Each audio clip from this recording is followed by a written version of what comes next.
Hey,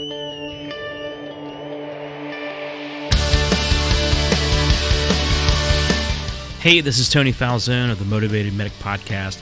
Today we're going to be talking about denial and how that denial can affect your ability to go forward. So stay tuned.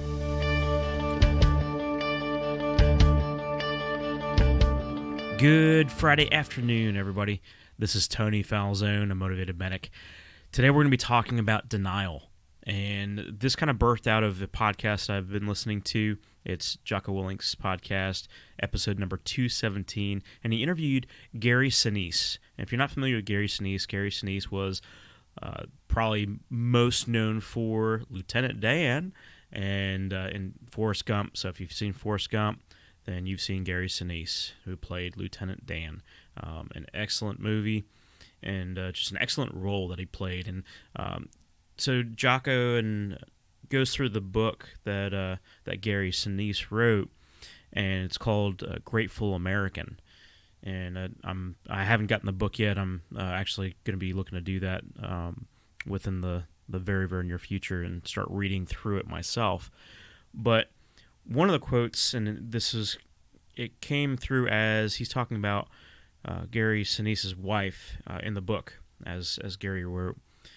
And it has to do with his wife's alcoholic addiction that he describes in the book, and how she goes from being just a casual drinker to a drunk to somebody who is in absolute denial of the problem, of her situation, of the issue that caused so much turmoil in their family and in their marriage.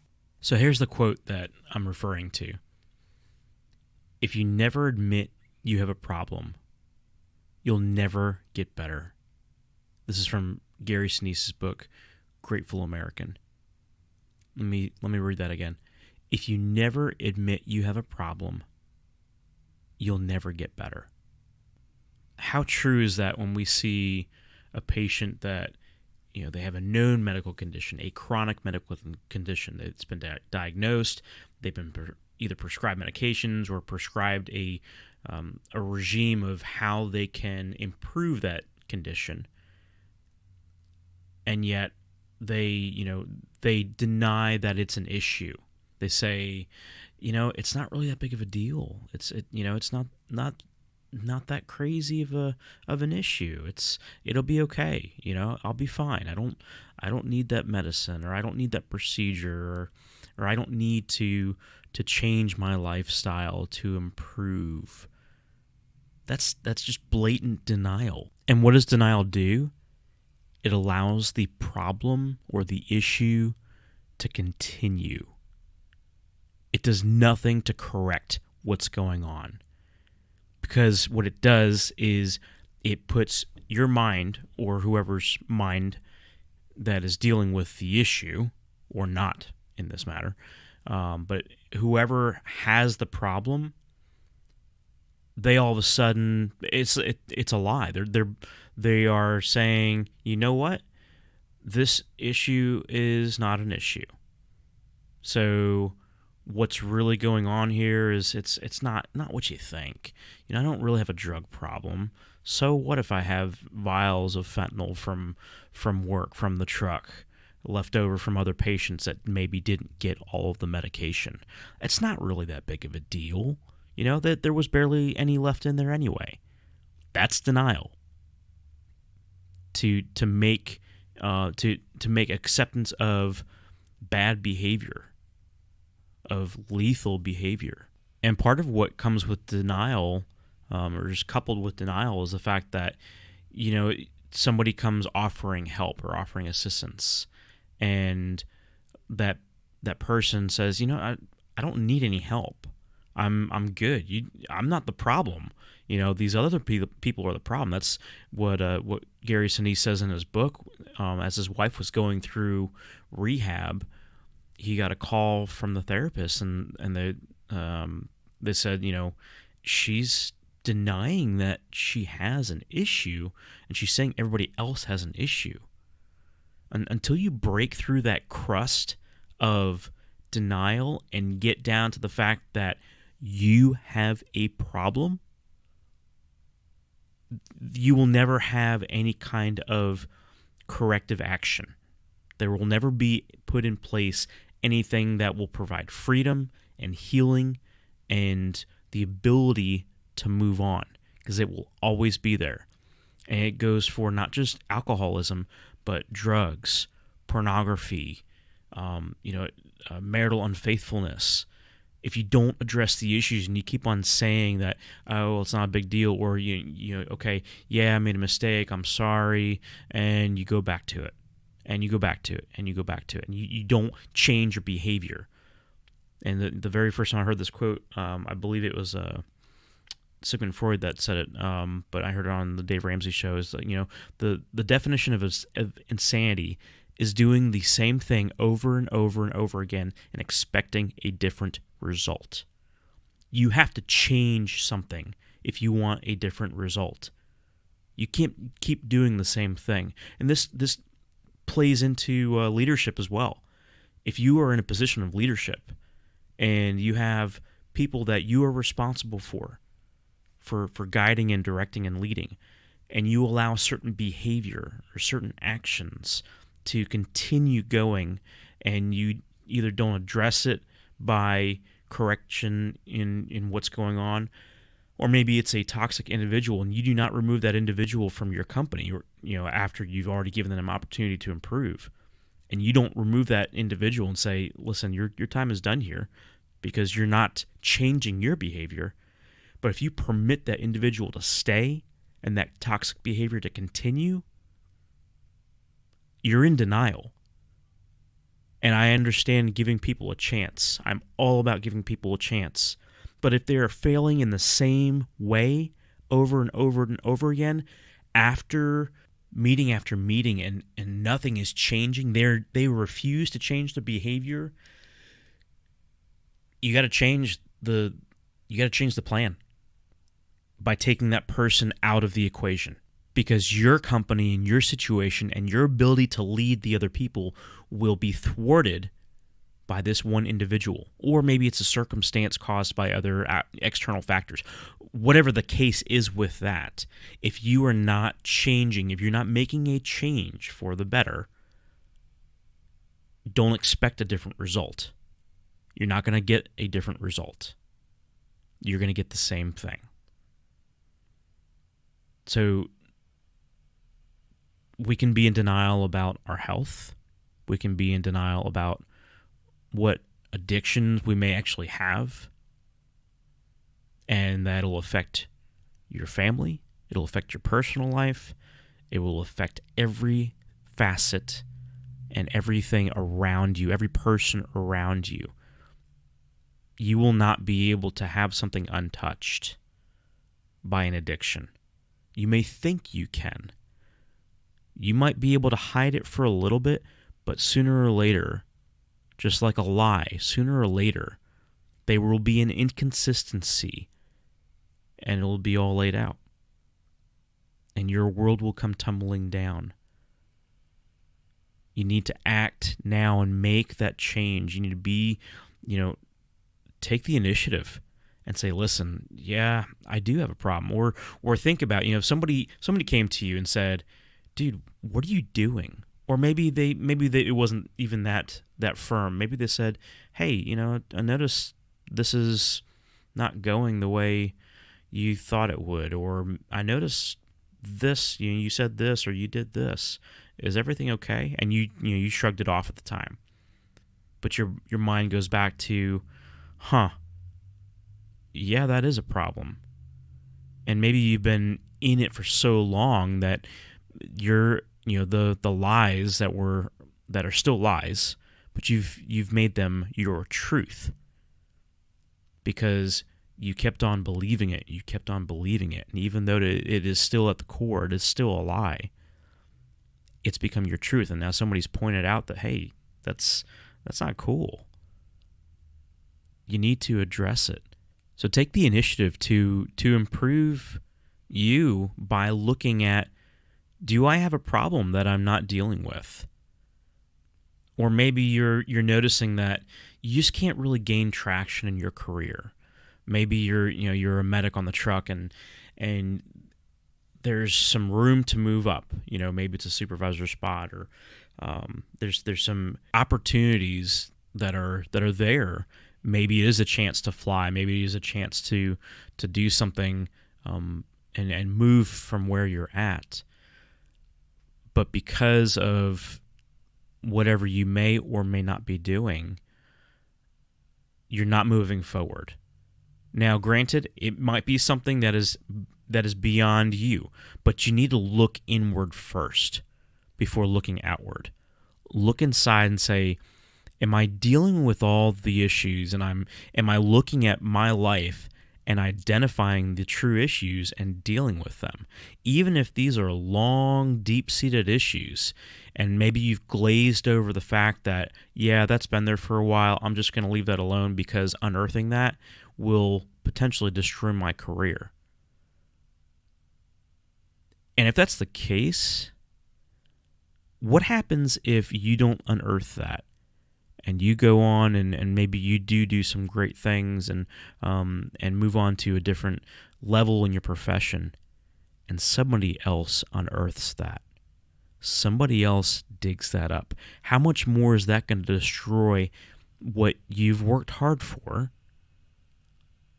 than you looking inside your own soul and inside your own life and say, you know what?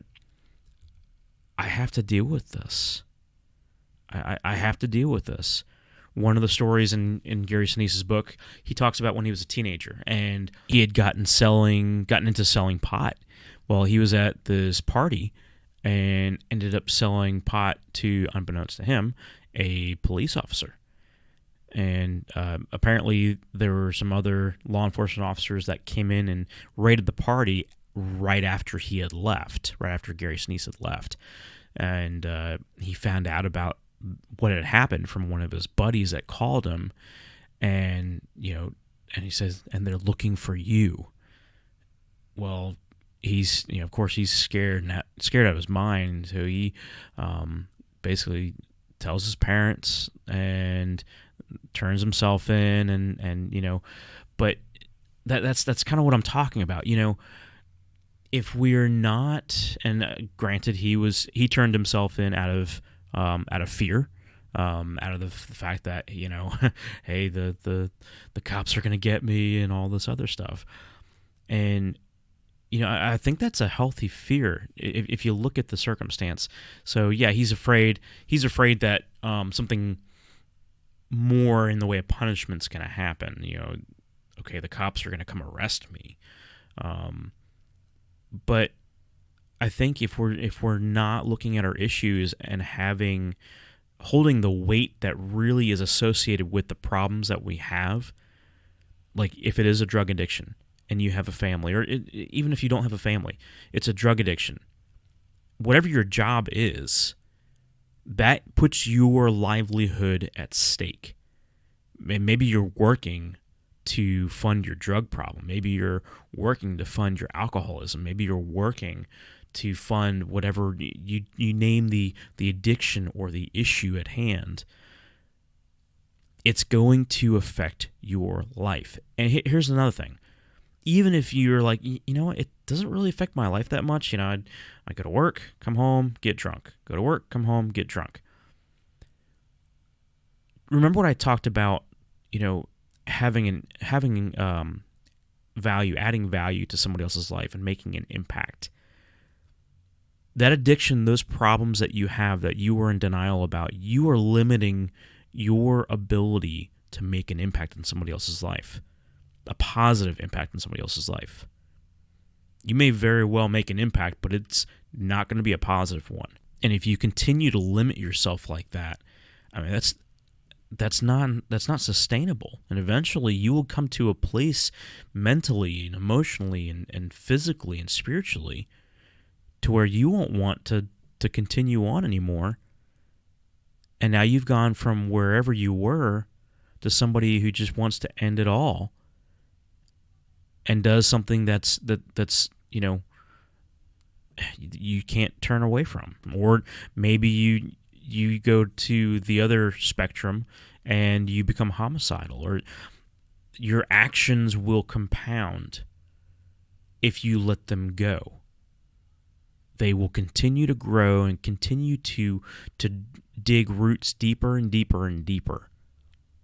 And if you don't deal with the issues, if you don't deal with the problems that you see right in front of you, it will affect your life and quite certainly the lives of those people that are around you.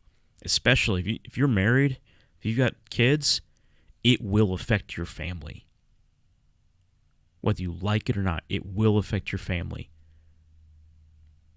And if you don't deal with it right now, it will get worse, and the lasting effects will be worse. The loss of trust will be more severe. Your family may leave you. I mean, that is a reality. And depending on where you are at and what you are doing with your life, I mean, yeah, you could lose your job. Yeah, you could go to jail. Just because we are honest with ourselves does not negate the consequences that come from our actions. But let me tell you that there is freedom associated with being honest and coming clean.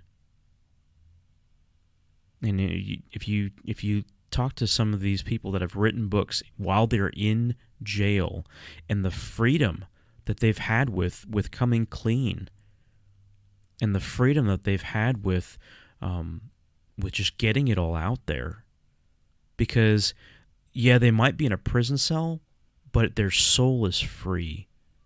They can go to sleep at night knowing that, yes, I'm doing my time, and I did this horrible crime, and I've sought forgiveness, and justice is being served with where I'm at. But now that everything is out in the open, there's a freedom with that you will not be able to experience until you've actually gone through that process. And it doesn't have to be somebody that's committed a crime per se, but if you're coming out of an addiction, and for those of you that have been in the throes of an addiction and you've gone through the process to come free of that, does it mean you're no longer an addict? No, it doesn't. You're still an addict. It just means that you're clean. But you fight every single day as an addict, recovering, you fight every single day to stay clean. That's that video that I posted earlier this week. It's a battle. And especially if you were deep-seated into an addiction, that's a daily battle. It can be even an hourly battle depending on your circumstances. And that's, you think about a warrior. Warriors have scars. They've been through battles, and they continue to fight. They continue to go. And they're still warriors. But it doesn't mean that they're without scars, without bruises, without things missing. But understand that it is still a battle, and it's going to be a battle for the rest of your life. But there's freedom and there's strength in coming clean, and it gives you strength to continue fighting that battle. It really does.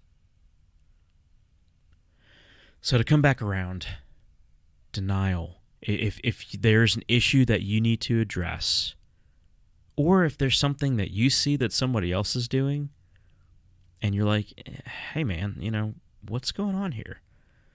Be a voice of reason, and be humble about it. Don't get after and be like, hey man, you need to fix this and this and this and this. Be humble about it. Be gracious about it. Be merciful, because you're not perfect. Nobody is.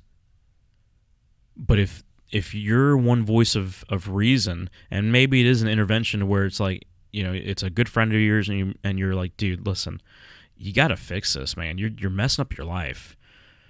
Then get after it, and do that, and hold them accountable as they have, essentially asked you to hold them accountable by that friendship. But be intentional with this and be passionate about cleaning up your life, because of the freedom that comes with that the freedom that comes from getting out of the denial mindset and being able to do things to make a positive difference in somebody's life, to make a positive difference in your family's life, in your patient's life, in the lives of your colleagues. That's priceless. I mean, that's what are you doing here on this earth? To serve somebody, to serve your spouse, to serve your children, to serve your colleagues, to serve your friends, to serve the patients that we see day in and day out. So look at the truth and look at your life and say, is there an issue that I need to deal with? And am I in denial with that issue? And am I addressing that issue? Am I in a position of leadership to where I'm in denial about what's going on behind closed doors? Is there an ethical or moral issue that is not being addressed here?